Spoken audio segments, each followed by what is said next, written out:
बिस्मिल्लाहिर्रहमानिर्रहीम। अस्सलाम वालेकुम नाज़रीन, न्यूज़ एट 5 में आपको खुशामदीद कहते हैं। मैं हूं आपके साथ सुमेरा मिर्ज़ा। नाज़रीन, मुल्क में मौजूदा जो मौसम की सूरत हाल है, स्पेशली अगर हम स्मोक के हवाले से बात करें तो स्मॉग के हवाले से पंजाब हुकूमत ने और महकमा मौसमियात ने मिलकर इक़दाम करने का फैसला किया। इस हवाले से पहले प्लानिंग भी की गई और एक ज़िग-ज़ैग टेक्नोलॉजी पर मुंतकिल करने की बात की गई। तमाम भट्टा मालिकान को एक डेडलाइन दी गई 3 नवंबर तक, जो कि गुज़िश्ता रोज़ ख़त्म होने के बाद आज जो है वो क्रैकडाउन शुरू हो गया है। अब तक की इत्तलात के मुताबिक 170 भट्टे जो हैं वो सील कर दिए गए हैं। भट्टा मालिकान के खिलाफ जो है वो मुख्तलिफ दफ़ात के तहत मुकदमात का इंदराज भी कर लिया गया है। मुख्तलिफ शहरों से हमारे नुमाइंदगान हमारे साथ मौजूद होंगे, उनसे बात कर लेते हैं। लाहौर से फ़हीम हमारे साथ हैं और फैसलाबाद की सूरत हाल से शाइस्ता शेख हमें आगाह करेंगी। फ़हीम, पहले आपकी जानिब आऊँगी, बताइएगा लाहौर में कितने भट्टे सील किए गए हैं, कहाँ कहाँ ये क्रैकडाउन किया गया, कोई रेजिस्टेंस भी देखने में आई है? बिल्कुल, सुप्रीम कोर्ट की हदायत के ऊपर एक स्मोक कमीशन कायम किया गया था, जिसकी सिफारिशात में ये बात तय की गई थी कि जो भट्टे हैं लाहौर डिवीज़न और पंजाब भर में, उनको बंद कर दिया जाएगा। बुनियादी तौर पर जो इसकी इब्तदाई तौर पर जो तारीख दी गई थी वो 20 अक्टूबर दी गई थी, जिसे बढ़ाकर 27 अक्टूबर कर दिया गया। फिर आखिर में इसको 3 नवंबर का टाइम दिया गया था कि 3 नवंबर तक पंजाब में जितने भी भट्टे हैं उन्हें बंद कर दिया जाएगा। लेकिन जो 3 नवंबर भी आ गई, उस पर कुछ भट्टा मालकान की जानिब से भट्टों को बंद नहीं किया गया। आज की जो इब्तदाई रिपोर्ट है, यहाँ पे बताया जा रहा है कि 10 भट्टों को सील किया गया, जबकि लाहौर जो शहर है इसमें तकरीबन 160 के करीब भट्टे थे जो काम करते थे, जिनमें से 150 भट्टा मालकान ने अपने भट्टे जो थे वो वॉलंटियरली बंद कर दिए थे। लेकिन इसके साथ ही लाहौर से मुल्का जो शहर है, कसूर ज़िला जो है, वहाँ पर सबसे ज़्यादा भट्टे जो हैं वो बताए जाते हैं और 585 भट्टे जो हैं वहाँ पर काम करते हैं, जिसके ऊपर जो DC कसूर हैं उनकी जानिब से एक 4 रुकनी टीम कायम की गई थी, जिसमें महकमा माहौलियात के लोग भी शामिल थे और दीगर महकमों के लोग भी शामिल थे। और उनकी जानिब से भी या मुख्तलिफ इलाकों में ऑपरेशन करते हुए तकरीबन बताया जा रहा है कि 200 से ज़ायद भट्टे जो ज़िला कसूर में वहाँ पर भी बंद करवा दिए गए हैं। अगर हम इन भट्टों के बंद करने के हवाले से बात करें तो इस वक्त जिस जगह पर मैं मौजूद हूँ, मेरा कैमरा मैन आपको इरफान दिखा सके, तो यहाँ पर आम तौर पर जब काम हो रहा होता है तो यहाँ पर तकरीबन 40 से 50 मजदूर जो है सिर्फ इस एरिया में काम कर रहे होते हैं। लेकिन आप देख सकते हैं तो सिर्फ 2 लोग मौजूद हैं जो कि यहाँ पर काम कर रहे हैं। भट्टे की चिमनी जो है वो मुकम्मल तौर पर ठंडी हो चुकी है। आग जो है वो गुज़िश्ता रोज़ ही यहाँ के मालकान की जानिब से बंद कर दी गई थी और बताया जा रहा है कि अगले 4 से 5 दिनों में यहाँ पर मुकम्मल तौर पर काम जो है वो बंद हो जाएगा। बताया जाता है कि एक भट्टे पर तकरीबन 100 से ज़ायद लोग जो हैं वो काम करते हैं, जबकि इसके साथ जो मिल्हिका इंडस्ट्री है वहाँ पर लाखों लोग जो हैं वो इस काम करते हैं। तो भट्टों की बंदी से ना सिर्फ यहाँ के लोगों का रोज़गार मुतासिर होगा, बल्कि इसके साथ साथ जो कंस्ट्रक्शन इंडस्ट्री है उसके भी तकरीबन 2 माह तक मुतासिर होने का इम्कान है। दूसरी जानब महकमा माहौलियात का यह कहना है कि अभी तक इब्तदाई तौर पर तो जो भट्टे हैं वो 31 दिसंबर तक बंद होंगे, लेकिन जो इनको टाइम दिया गया था भट्टा मालकान को कि वो 6 से 8 महीनों के अंदर अंदर इन तमाम भट्टों को ज़िग-ज़ैग टेक्नोलॉजी पर मुंतकिल कर दें। लेकिन बताया जा रहा है कि अभी तक सिर्फ चंद भट्टे ही ऐसे हैं जिन्हें ज़िग-ज़ैग टेक्नोलॉजी पर मुंतकिल हो सके हैं। फ़हीम, साथ ही रहिएगा, शाइस्ता शेख से फैसलाबाद की सूरत हाल पर बात कर लेते हैं। शाइस्ता, बताइएगा फैसलाबाद में कितने भट्टे बंद करवाए गए हैं और इससे पहले जो एक डेडलाइन दी गई थी 3 नवंबर की, उस डेडलाइन तक वॉलंटरीली कुछ भट्टे मारे अपने भट्टे बंद किए?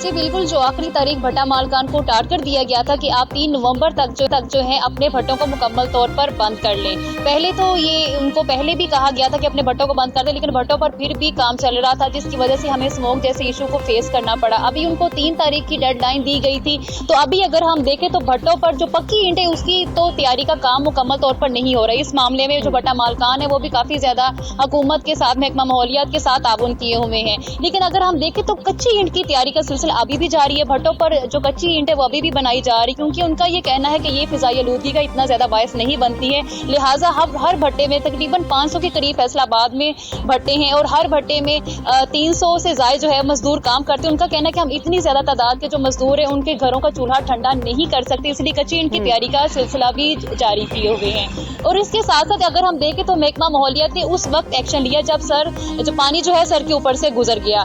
अभी जो है उन्होंने पहले तो ये कहा गया था, ये उनकी जानिब से जो क्लेम भी किया गया कि जो स्मोक का सीजन शुरू होने से 3 से 4 महीने पहले ही हम भट्टों को बंद करवा देंगे, लेकिन ऐसा नहीं किया गया। जब स्मोक आई है तो देन उन्होंने जो है भट्टे बंद करवाना शुरू कर दिए।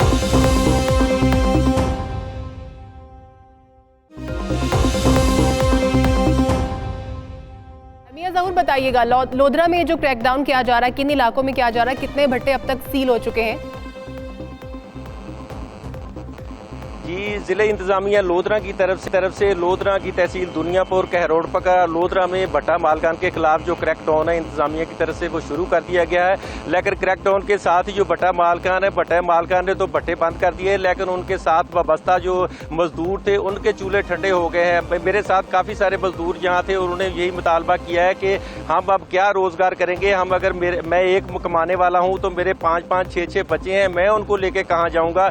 या तो मुझे कोई और रोजगार का जरिया हुकूमत बता दे, या फिर मैं बच्चों को अपने बराए फरोख्त लगा दूं कि मेरे बच्चे फरोख्त हैं, मेरे बच्चों के लिए खाने के बगैर कुछ नहीं होगा। ये 2 माह जो भट्टे बंद रहेंगे, हम कहाँ जाएंगे? हमारा तो हुकूमत सोचती ना।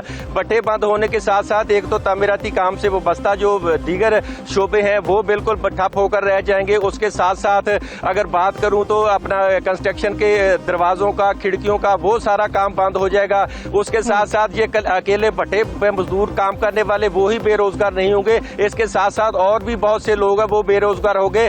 भट्टा मालकान पे जो मालकान का यही कहना है कि हम भी अब 2 माह जो अगर भट्टा हमारे बंद रहेंगे तो हम क्या करेंगे, हमारा भी हुकूमत को मुतबादल रोजगार का जरिया बनाए, हम कहाँ जाएंगे। एक भट्टे ही बंद करने से स्मोक के सद्देबाब के लिए कोई कार्रवाई, दीगर इंडस्ट्री वो सारी चल रही है, उनके खिलाफ कोई कार्रवाई नहीं की जाती। जो धान की फसल पे पाबंदी लगाई गई थी वो अभी तक जिम्मेदार फसलों में वैसे ही वो जलाव कर रहे हैं, धुआं छोड़ती गाड़ियां हैं, उनके खिलाफ इंतजामिया कोई कार्रवाई नहीं करती। सिर्फ भट्टा मालकान के साथ ये इंतकामी कार्रवाइयां की जा रही हैं। इनका रोजगार बंद करके हुकूमत क्या हासिल करना चाहती है? और जितने जो मजदूर हैं वो बेरोजगार हो गए। मजदूरों का यही कहना है कि हमारा अब क्या बनेगा, हमारे बच्चे कहाँ जाएंगे, हम अपने बच्चों को रोड के ऊपर खड़े करके हुकूमत के खिलाफ एहतजाज करेंगे या क्या करेंगे? हमारे बारे में हुकूमत ने क्या सोचा है? जी ठीक है मियां ज़हूर, बताइएगा अब तक की इतलात के मुताबिक लोधरा की अगर हम बात करें, आप दुनियापुर की भी बात कर रहे हैं, वहां पर कितने भट्टे ऐसे हैं जो अब तक बंद कर दिए गए हैं, या खुद ब खुद भी कुछ भट्टा मालिकान ने इनिशिएटिव लिया है उनको बंद करने के लिए, या जबरदस्ती की जा रही है?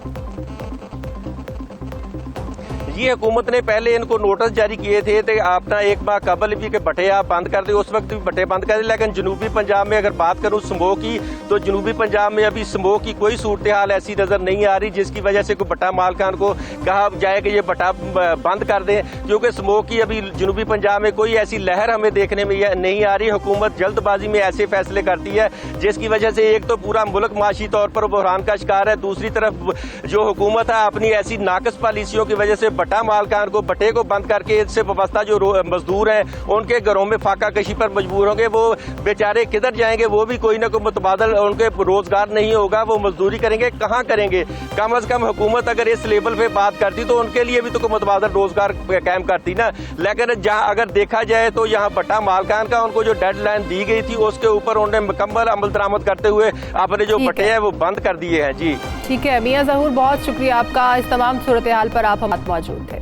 नाज़रीन, अगली स्टोरी हम कोयटा से शामिल करते हैं, जहां पर महकमा तालीम के क्लस्टर बजट में बड़े पैमाने पर करप्शन का इंकशाफ हुआ है। ज़राए के मुताबिक अगर हम बात करें तो नैब और एंटी करप्शन ने इस तमाम तर मामले का जो है वो नोटिस ले लिया है, तहकीकात का आगाज़ भी कर दिया गया है। हर साल अगर हम बात करें तो 15 से 17 लाख रुपए तक हाई स्कूलों को क्लस्टर बजट फराहम किया जाता है, और इसमें खुर्द-बुर्द और इसमें गबन की कुछ इंकशाफात सामने आए, उस पर बात करेंगे। हमारे साथ मौजूद है हमारे नुमाइंदे फजल तवा बुशरा रिंद साहबा ने भी हमें ज्वाइन किया, बलोचिस्तान हुकूमत की तर्जुमान है। मैडम, आपके वक्त का बहुत शुक्रिया। फजल, पहले आपसे जानना चाहेंगे कितने स्कूल हैं कोयटा में जहाँ पर क्लस्टर बजट जो है उसका जो इनिशिएटिव लिया गया था या जो प्लानिंग की गई थी वो इम्प्लीमेंट हो रहा है और वहाँ पर करप्शन का इंकशाफ हुआ है? जी बिल्कुल, हमने देखा कि हर दौरे हुकूमत में हुकूमत का यही ऐलान होता है कि तालीम और सेहत अवलीन तरजीह है और तालीम की बेहतरी के लिए खसूसी जो है फंड भी रखे जाते हैं।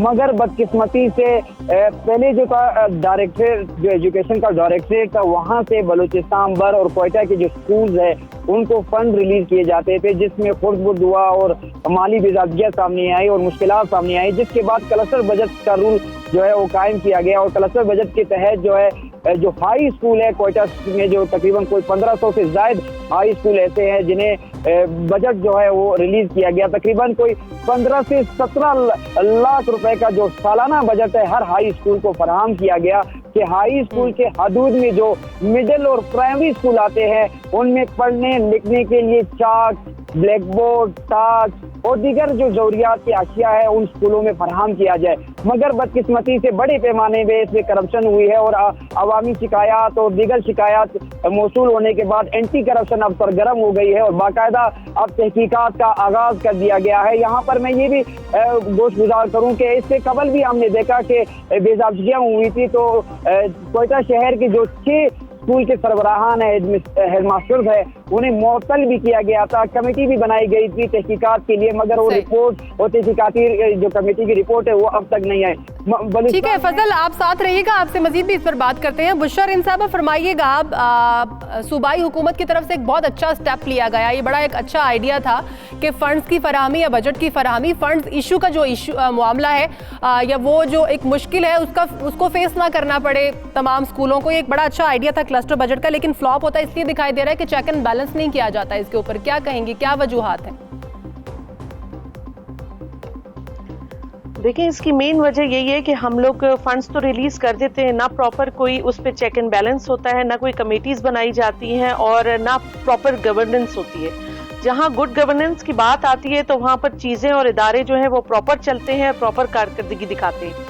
इसी तरह ये जो मामला हुआ है उसकी वजह, मेन फ्लॉप होने का वजह ये कि इस पे कोई चेक एंड बैलेंस नहीं था। तो आप बताइएगा, अब जाहिर है आप तर्जुमान हैं बलूचिस्तान हुकूमत की इतने बड़े लेवल पर, अगर एक स्कूल की हम बात करें तो 15 से 17 लाख रुपए का बजट जो है वो उनको दिया जाता है ताकि जो उनके एरियाज में बाकी स्कूल आते हैं, मिडिल या प्राइमरी स्कूल, उनको ये बजट फराहम किया जा सकता है। इतने बड़े लेवल पर ये करप्शन हो रही है, क्या करेंगे अब बलूचिस्तान हुकूमत का, क्या स्टेप होगा इसके ऊपर? नहीं, मैं तो बिल्कुल कहती हूँ कि इसको हम लोगों को बिल्कुल इसके हक में कि जो गलत करे उसको बिल्कुल हिसाब देना चाहिए, चाहे वो नैब के थ्रू जिस तरह भी, क्योंकि हमारी हुकूमत खुद करप्शन के शदीद खिलाफ है।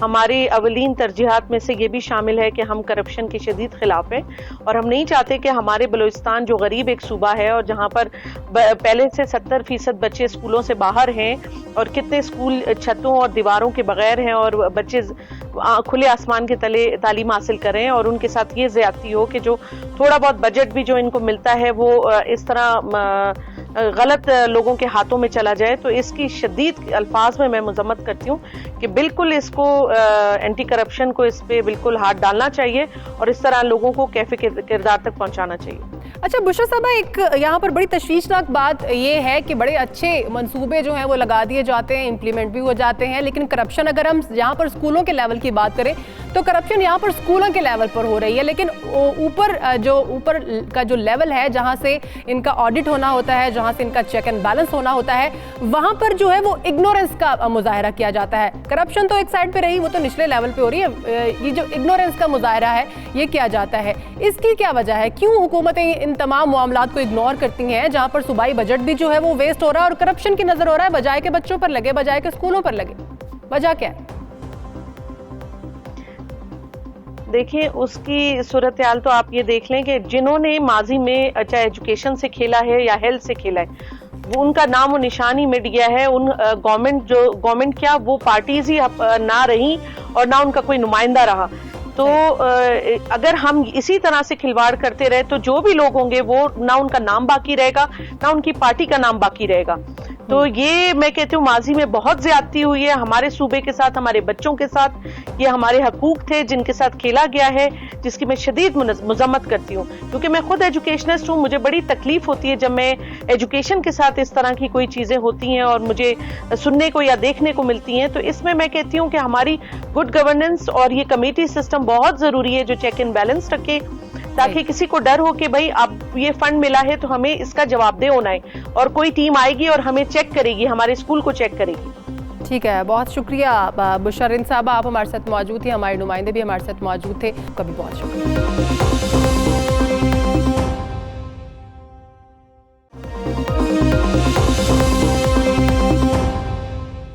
नाज़िम, ब्रेक के बाद पेशावर से एक अनोखी स्टोरी शामिल कर लेते हैं, जहां पर अपनी बीमारी आप दुकानदार को बताएं और सस्ती भारतीय अद्वियात आप खरीद सकते हैं। पेशावर की कारखानों मार्केट है ये, जहां पर भारतीय अद्वियात की गैर कानूनी इस वक्त फ़रोख्त की जा रही है। और अगर हम बात करें हेल्थ केयर कमीशन की और महकमा सेहत की, तो वो साल से ये धंधा वहाँ पर जारी, जिसके ऊपर खामोशी इख्तियार की। हमारे नुमाइंदे ज़िशान काकाखेल हमारे साथ हैं, तफसील जान लेते हैं इस मामले की। ज़िशान, बताइएगा कब से चल रहा है ये धंधा, कौन मुलव्वस है इसमें, भारतीय अद्वियात कहाँ से आ रही हैं? जी बिल्कुल, ये कई सालों से ये सिलसिला जो है कारोबार का जारी है, जिस पर health care commission, drug regulatory authority के साथ साथ हेल्थ केयर कमीशन ने भी जो है खामोशी इख्तियार की है। इनके साथ साथ महकमा सेहत ने भी इस पर चुपसादली इख्तियार की हुई है, जो मुजरिमाना खामोशी इसको हम कह सकते हैं, क्योंकि बगैर नुस्खे के आपको सरदर्द से लेकर एंटीबायोटिक और एंटी एलर्जिक, इसके साथ साथ और कई अद्वियात आपको बासानी मुयस्सर है यहाँ पर। यहाँ पर ये बात भी अगर कही जाए कि कहाँ से यहाँ पर स्मगल होती है, तो यहाँ पर न सिर्फ इंडियन अद्वियात का खरीदो फरोख्त जारी है, बल्कि इनके साथ साथ जो है दीगर ममालिक जैसा चाइना हो गया, इसके साथ साथ और जितने ममालिक हैं उनके प्रोडक्ट भी आपको आसानी मिल सकते हैं। नहीं है कि इसका जो है मौजूदगी आसानी से है, बल्कि इसका रेट भी कई गुना जो है सस्ता पड़ता है बाहर मार्केट से।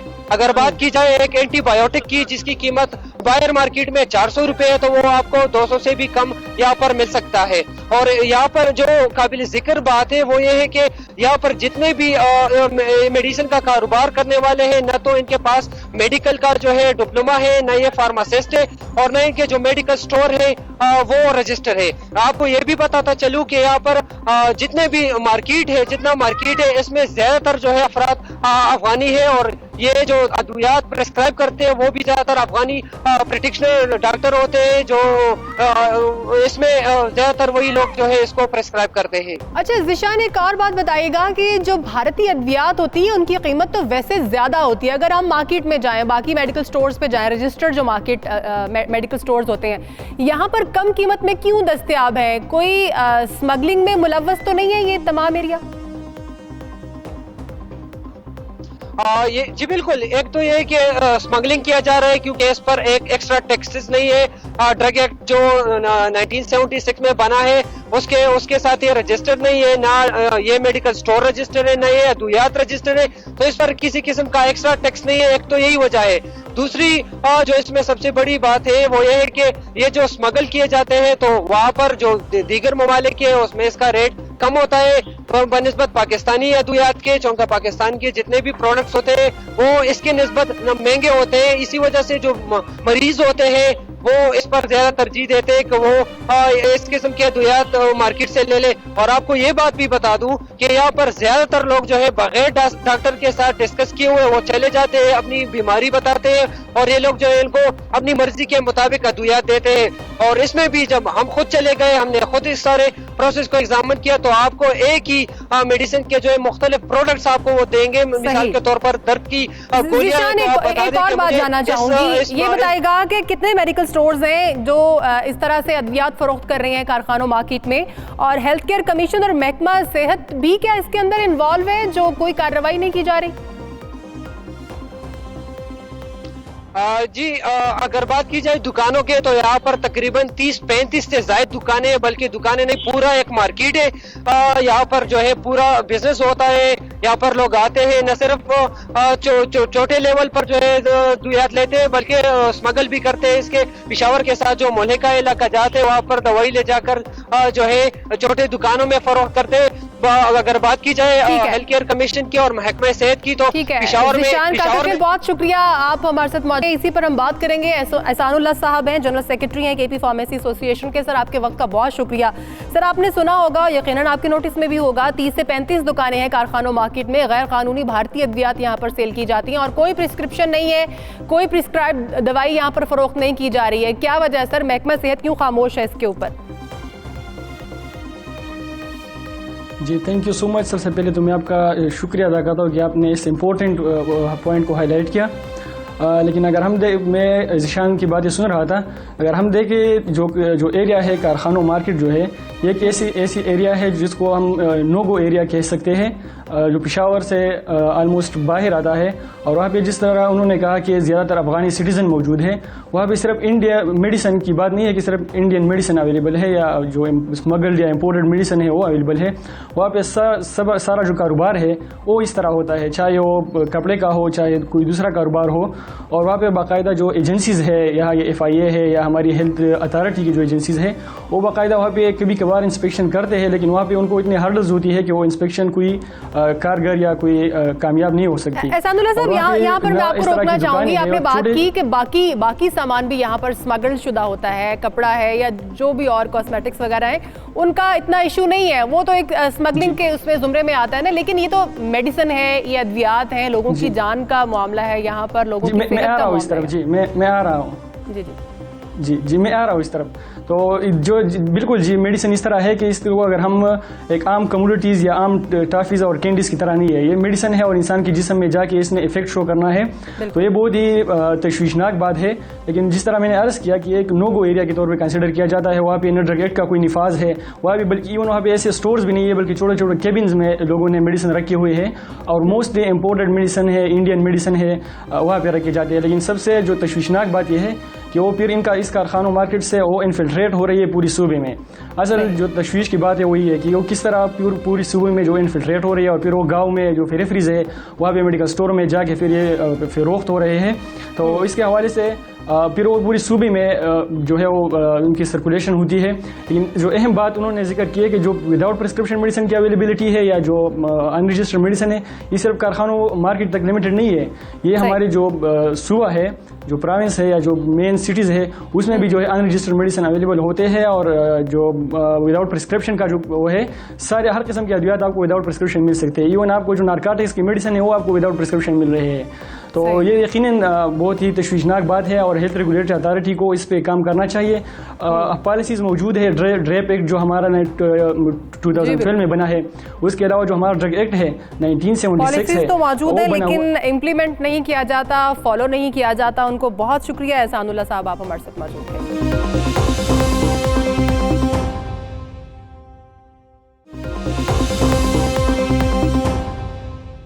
नाज़रीन, उकाड़ा के डिस्ट्रिक्ट हेडक्वार्टर अस्पताल से ये स्टोरी हम शामिल करेंगे, जहां पर बेड्स नायाब हो गए हैं और पंजाब के टॉप 10 अस्पतालों में इस अस्पताल का शुमार होता है। लेकिन यहां पर जो आने वाले मरीज़ हैं वो बेड से महरूम हैं। 2015 की अगर हम बात करें तो साबिक डिप्टी कमिश्नर ने की जानिब से करोड़ों रुपए लगाकर रीवैम्पिंग का काम करवाया गया था। लेकिन 6 माह बाद दोबारा से 38 करोड़ रुपए की खती रकम से रीवैम्पिंग का काम फिर से शुरू कर दिया गया। हमारे नुमाइंदे हमारे साथ मौजूद हैं, हाफिज़ हबीब, उनसे बात कर लेते हैं। हाफिज़ हबीब, बताइएगा काम क्यों नहीं मुकम्मल हो रहा और 6 माह में ऐसी क्या तोड़फोड़ हो गई, ऐसा क्या वहां पर हो गया कि दोबारा से इतनी खतीर रकम लगाकर या इतनी खतीर रकम मुख्तस करके ये काम शुरू करवाया गया?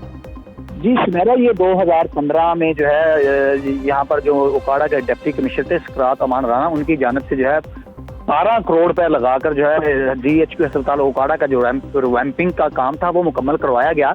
लेकिन 6 माह का अरसा जो है गुजर जाने के बाद इसको जो है वही रिवैम्पिंग का काम उसको खत्म करके तोड़ फोड़ करने के बाद जो 38 करोड़ रुपए जो है इसकी रिवैम्पिंग के मद में DHQ अस्पताल उकाड़ा की वो लगा दी गई 2016 में। 2016 से लेकर अब 2018 जा रहा है, अभी तक ये है रिवैम्पिंग का जो काम है मुकम्मल नहीं हो सका और जिसकी वजह से जो है डिस्ट्रिक्ट हेडक्वार्टर अस्पताल में जो है मरीजों को जो है इस कदर मुश्किलात का सामना देखने में आ रहा है कि यहाँ पर बेड्स जो है उनकी भी कमी जो है देखने में सामने आ रही है। मरीज जो है यहाँ पर ज़लीलो ख्वार होते हुए नजर आ रहे हैं, जबकि इस हवाला से अभी तक कोई भी प्रॉपर जो है ना तो रिवैम्पिंग का काम मुकम्मल हो चुका है और इस हवाला से मरीज जो है उनको शदीद मुश्किलात भी देखने में आए रोज यहाँ पर एहतजाज। चलिए हाफिज हबीब, अब तो काम ये शुरू हो गया। अब अगली बात ये है ना कि इतने पैसे अगर ये फंड जो हैं इशू हुए हैं या नहीं हुए, इस पर हम बात करते हैं। डॉक्टर अब्दुल मजीद साहब हमारे साथ मौजूद हैं, CEO हेल्थ है। सर, आपके वक्त का बहुत असर फरमाइएगा। 38 करोड़ रुपए में तो नई बिल्डिंग बन जाती है अस्पताल की। अगर एक हम फुल इंफ्रास्ट्रक्चर से मुज़य्यन अगर हम किसी डिपार्टमेंट की बात करें तो वो बन जाता है। ये रीवैम्पिंग के ऊपर इतने पैसे मुख्तस किए गए और वो काम भी मुकम्मल नहीं हो सका, वजूहात क्या है सर? कमियां कोताहियां कहाँ हैं? देखें, ये जो पिछली गवर्नमेंट थी उन्होंने ये रिवैम्पिंग का काम जो शुरू करवाया वो इन प्रोसेस है, काफी हद तक हमारा काम हो चुका है।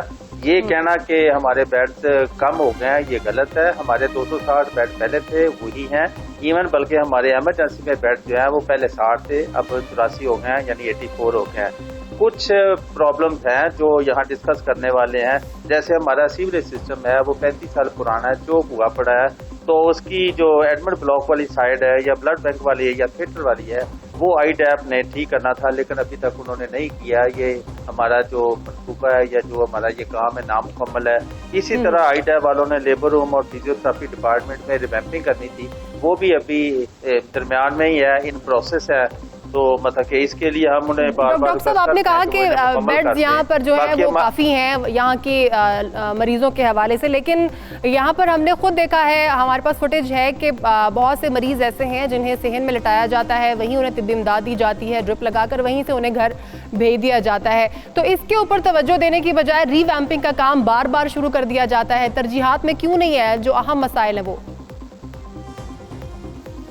मैडम बात सुने, ये जो हमारा डिस्ट्रिक्ट कुपवाड़ा है ये बहुत बड़ा जिला है, और दूसरी बात यह है कि जो हमारा सिटी का हॉस्पिटल है इसमें जदीद सहूलियात आ गई हैं, मसलन डिजिटल एक्सरे है, उसके अलावा सीटी स्कैन की सहूलत है। तमाम जिले से पेशेंट यहाँ रेफर होते हैं। बेसिकली बेड्स कम नहीं है, हमारा हॉस्पिटल जो है वो ओवर बर्डन हो गया है, यानी कि मतलब कि इसमें नंबर ऑफ पेशेंट जो पेरिफेरी से रेफर होते हैं उसकी वजह से ये बेड्स का प्रॉब्लम है। लेकिन हम देखते हैं प्रायोरिटी वाइज जो मरीज ज्यादा सीरियस होता है उससे हम पहले अकोमोडेट करते हैं। जो छोटे मोटे मरीज होते हैं जिन्हें कोई छोटी मोटी तकलीफ होती है फिर उन्हें हम जल्द जो है ना वो डिस्चार्ज कर देते हैं फर्स्ट एड देकर, या जो भी उनका ट्रीटमेंट बनता है। इस हवाले से हमारे पास मतलब कि कुछ चीज़ों की कमी भी है, जैसे हमारे पास ENT स्पेशलिस्ट जो थे वो रिटायर हो गए हैं, उनकी कमी है। हमने गवर्नमेंट को रिक्वेस्ट की है और इंशाल्लाह ताला हमारी health minister doctor Yasmin Rashid बहुत एक्टिव है, सेहत में दिन रात काम कर रही हैं। अल्लाह ताला उन्हें और काम करने की तौफीक दे इंशाल्लाह ताला। उनकी गाइडलाइन में उनकी मौजूदगी में तो डॉक्टर साहब ये गाइड कर दीजिए कि 38 करोड़ रुपए की खती रकम जो मुख्तस की गई थी रीवैम्पिंग के लिए, जो काम रखे गए थे लिस्ट के अंदर के ये काम करने रीवैम्पिंग में, क्या वो तमाम फंड्स इशू हो चुके, क्या वो तमाम फंड्स खर्च हो चुके, क्या वो तमाम काम मुकम्मल हो रहा है? हाँ जी, काम मुकम्मल हो रहा है। जैसे जैसे काम मुकम्मल हो रहा है उन्हें फंड जो है वो इशू हो रहा है। कोई ऐसा इशू नहीं, बेसिकली जो गवर्नमेंट की ये ट्रांजिशन जोन था ना जिसमें गवर्नमेंट शिफ्ट हो रही थी पुरानी गवर्नमेंट से नई गवर्नमेंट, तो फिर थोड़ी देर के लिए काम रुक जाता है। लेकिन ऐसा कोई इशू नहीं है हमारे सामने कि बहरहाल अगर कोई होता है तो हम अपनी जो हायर अथॉरिटी है, हेल्थ डिपार्टमेंट जो है, हमारे हेल्थ मिनिस्टर है, सेक्रेटरी आते हैं, हम उनसे रिक्वेस्ट करते हैं। ऐसा कोई इशू नहीं है, हमारा काम स्मूथली चल रहा है, लेकिन थोड़ा सा स्लो है। तो हम इंशाल्लाह थ्रू अपने तौर पे भी और अपने जो अफसरान है जो हमारा डिपार्टमेंट है उसके भी थ्रू हम कोशिश करेंगे आईटीआई वालों से कि जितनी जल्दी हो सके ये हमारा काम खत्म किया जाए, मुकम्मल किया जाए, ताकि जो मरीजों को थोड़ी सी परेशानी है तो वो दूर हो सके। ठीक है, बहुत शुक्रिया डॉक्टर अब्दुल मजीद साहब, आपका भी। हाफिज अबीब आप भी हमारे साथ मौजूद हैं, बहुत शुक्रिया। नाज़रीन, हैदराबाद से ये स्टोरी हम शामिल करते हैं। सिंध के दूसरे बड़े शहर है ये हैदराबाद, जिसकी खूबसूरती के लिए लतीफ़ाबाद के मुख्तलिफ यूनिट्स में ग्रीन बेल्ट जो है वो बनाए गए थे, जो माजी में शहरियों को सेहतमंद तफरीह भी फराहम करते थे। लेकिन वक्त गुजरने के साथ साथ बलदिया की अदम तवज्जो की वजह से, इग्नोरेंस की वजह से ये ग्रीन बेल्ट जो है इसको बेयारो मददगार छोड़ दिया गया, वीरान हो चुके हैं, पानी फराहम नहीं किया गया, ग्रिलें जो है वो यहाँ पर चोरी हो चुके हैं, यहाँ पर घास जो है वो ख़त्म हो चुकी है और शहरियों की सहूलत के लिए, शहरियों की तफरीह के लिए यहाँ पर कुर्सियाँ रखी गई थी, टेबल रखे गए थे कि जिसके ऊपर वो बैठ सकें, तफरीह ले सकें, लेकिन वो भी यहाँ से गायब हो चुके हैं। हमारे साथ मौजूद हैं ब्यूरो चीफ हैदराबाद हमीदुर रहमान, उनसे बात कर लेते हैं। हमीद, बताइएगा क्या मसाइल है ग्रीन बेल्ट ख़त्म होने के, शहरी क्या कहते हैं, क्या शिकायत है उनको?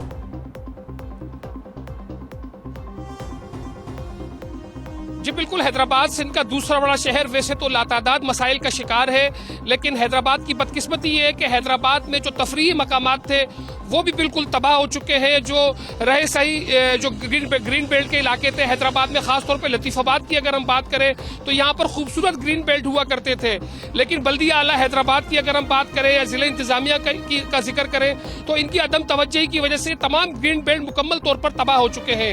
लतीफ़ाबाद के जो ये इलाके हैं जिनमें Latifabad unit number 9, unit number 8, 7 number, ये वो इलाके हैं जहाँ पर खूबसूरत ग्रीन बेल्ट जो है वो 2002 से लेकर 2008 के दरमियान बनाए गए थे, और ये ऐसे ग्रीन बेल्ट थे कि यहाँ पर जो है वो खूबसूरत जो है वो बागीचे थे, दरख्त थे, लोगों की बैठने की जगह थी। लेकिन अब यहाँ सूरत हाल ये कि ये कचरा कुंडी का मंजर पेश कर रहे हैं। यहाँ पर जो है ग्रीन बेल्ट पर लोगों ने पार्किंग बना दी है।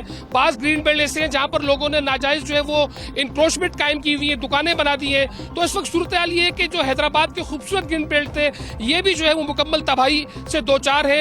बल्दी आला हैदराबाद के मेयर से अगर बात की जाए तो वो एक ही रोनर होते हैं। उनका कहना यह है कि उनके पास इख्तियारात नहीं है, उनके पास फंड्स नहीं है, तो वो क्या काम कर सकते हैं। लेकिन इस तमाम सूरत हाल में हैदराबाद के लोग सफर कर रहे हैं। हैदराबाद की जो खूबसूरती थी वो मान पड़ती जा रही है। तफरीही मकामात अगर हम देखें जो बल्दी आला हैदराबाद के अंडर में आते थे, जिनमें नूरानी बस्ती का मुस्तफ़ा पार्क है, हुसैनाबाद पार्क है, वो भी तबाह हो चुके हैं। और लतीफाबाद के जो ये खूबसूरत ग्रीन बेल्ट थे ये भी मुकम्मल तौर पर तबाह हो चुके हैं। मेयर हैदराबाद की तो आपने बात की है, ये बताइएगा कि ठीक है, हमें तैयब हुसैन साहब ने ज्वाइन कर लिया है, मेयर साहब है आबाद से। सर आपके वक्त का बहुत शुक्रिया। हमारे नुमाइंदे अभी बता रहे थे कि आपसे अगर बात होती है तो आप यही कहते हैं कि इख्तियारात नहीं दिए जाते हैं, लेकिन सर जो चीज़ पहले बन चुकी है उसकी मेंटेनेंस, उसका चेक एंड बैलेंस तो हो सकता है। नहीं देखिए, बिल्कुल सही बात है आपने जो बात की है कि हम इख्तियारात की बात, अभी इख्तियारात की बात तो करेंगे नहीं। बात हम ये कह रहे हैं कि हम क्या कर सकते हैं वो कर रहे हैं।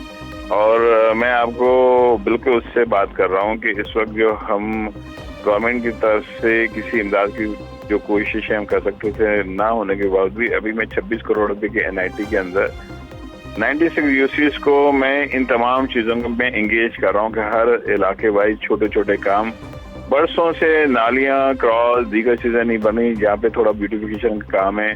मैंने कुछ ऑर्टरीज पिक की हैं शहर की जिसके ऊपर मैं अभी ब्यूटिफिकेशन का काम भी करा रहा हूँ, लाइटें भी लग रही हैं, वहाँ पे ग्रिल्स की कलरिंग भी हो रही है। ये हम अपने रिसोर्सेज से कर रहे हैं। तो हम अभी आपसे ये नहीं कहेंगे कि हाँ ये बात है कि हमारी नीयत अच्छी है और हम अपनी टीम के साथ इसी चीज़ पे जुड़े हुए हैं कि कम से कम अपने शहर को अपनी एफर्ट से कुछ कर सके। तो आपकी इस बात को मैं बिल्कुल कंसिडर कर रहा हूँ कि आप अभी जो बात इब्तिदा में जो कही है कि हम इख्तियारात की बात नहीं कर रहे हैं, हम एफर्ट्स की बात कर रहे हैं। हम एफर्ट्स कर रहे हैं अपनी इस सेविंग को जो भी हमारे पास बनी है वो अपने इलाके के 30 साल पुरानी चीज़ों को हम टच करें। जिस शहर को इग्नोरेंस सिटी कहा जाता है जहाँ पे कुछ भी नहीं है, लेकिन फिर अभी हम अपनी कोशिशें कर रहे हैं और इंशाल्लाह हम ये समझते हैं कि ये अवाम का हक है कि इलाके बेहतर नजर आने लगे, ग्रीन बेल्ट आबाद होने लगे। ये सारी चीज़ें हम किसी जगह पे अवाम को कसूरवार नहीं ठहराते, इसमें हमारी जिम्मेदारी है। बिल्कुल ठीक है, बहुत शुक्रिया तैयब, आप हमारे साथ मौजूद थे। हमीदुर रहमान आपका भी बहुत शुक्रिया। नाज़रीन, चूनिया से ये खबर है और ये बहुत बड़ा इशू है कि साबिका हुकूमत के जो बड़े मेगा प्रोजेक्ट्स हैं उसमें से चूनिया इंडस्ट्रियल स्ट्रीट प्रोजेक्ट जो है वो सुस्त रवि का शिकार है। 6 साल गुजर चुके हैं लेकिन अभी तक कुछ नहीं हो सका है। और अगर बात की जाए तो इस इंडस्ट्रियल स्टेट के तहत जो है वो तकरीबन 100 के करीब फैक्ट्रियाँ लगाई जानी थी जो इलाके के लिए रोज़गार मुहैया करने वाला एक अहम तरीन जरिया था, लेकिन अब तक 6 साल मुकम्मल हो चुके हैं। सिर्फ 4 दीवारी जो है वही मुकम्मल हो सकी है। हमारे नुमाइंदे हमारे साथ मौजूद हैं, मोहम्मद फयाज, उनसे बात कर लेते हैं। फयाज, बताइएगा काम कहाँ पर रुका है? पिछले 6 साल गुजर चुके हैं, फंड्स इशू नहीं हो रहे हैं, करप्शन है या फिर नई हुकूमत आ गई है उसकी वजह से है? डिलेइंग टैक्टिक्स क्या है? बिल्कुल, ये इंडस्ट्रियल स्टेट साहब नून लीग की हुकूमत के बड़े जो 5 मेगा प्रोजेक्ट थे उनमें से एक प्रोजेक्ट चूनिया इंडस्ट्रियल स्टेट भी था जो गुज़िश्ता 6 सालों से अभी तक मुकम्मल नहीं हो सका। ये mega project Chunian industrial state अभी तक तकलीफ का ही शिकार है। इस इंडस्ट्रियल स्टेट का संगे बुनियाद जो है मौजूदा MPA और साबिक सूबाई वज़ीर सनअत और तिजारत शेख अलाउद्दीन ने किया था। इस मेगा प्रोजेक्ट में 350 एकड़ अराजी पर तकरीबन 100 के करीब जो है वो फैक्ट्रियाँ लगाई जानी थी और ये इलाके के लिए रोजगार मुहैया करने वाला एक अहम तरीन प्रोजेक्ट था। अगर ये इंडस्ट्री मुकम्मल होता है तो यहाँ के हजारों जो बेरोजगार नौजवान हैं उनको न सिर्फ रोजगार। बस ये बता दीजिए मुकम्मल क्यों ना हो सका? इसमें ये आपका नून लीग की हुकूमत की नाअहली है जिसकी वजह से ये जो ठीक है, नून लीग हुकूमत की नाअहली है। चौधरी शफीक साहब भी हमारे साथ मौजूद हैं, साबिक वज़ीर इंडस्ट्री। सर, आपके वक्त का बहुत शुक्रिया। सर, तकरीबन 100 के करीब इंडस्ट्रियाँ लगाई जाना थी इस प्रोजेक्ट के तहत, वो मुकम्मल नहीं हो सकी, सिर्फ 4 दीवारी बन सकी है। क्या कहेंगे? लोग उम्मीद लगा के बैठे थे सर कि ये इंडस्ट्रियाँ बनेंगी तो उन्हें रोजगार मिलेगा। मैं सबसे पहले तो फयाज साहब जो आपके नुमाइंदे हैं उनकी खबर की तरदीद करता हूँ इस बात की कि ये नून लीग की नाअहली है। बात ये है कि ये आज से 3 साल पहले ये प्रोजेक्ट हमने शुरू किया था ये 6 साल पहले प्रोजेक्ट नहीं शुरू हो गया था। और शेख अलाउद्दीन साहब, जब मैं मिनिस्टर था तो उसके बाद ही शेख अलाउद्दीन साहब मिनिस्टर आ गए थे। तो उस वक्त हमने ये रकबा एक्वायर किया। रकबे के लिए एक्वायर करने के बाद हमने उसकी चारदीवारी के लिए फंड रिलीज किया और उसके बाद ये पोजीशन हुआ कि आपको देखते हैं कि आखिरी साल जो था उसमें जो इलेक्शन का साल आ गया था, 2 साल के अंदर रकबा एक्वायर करना और उसकी चारदीवारी के लिए उस पर करोड़ों रुपया खर्च हुआ है।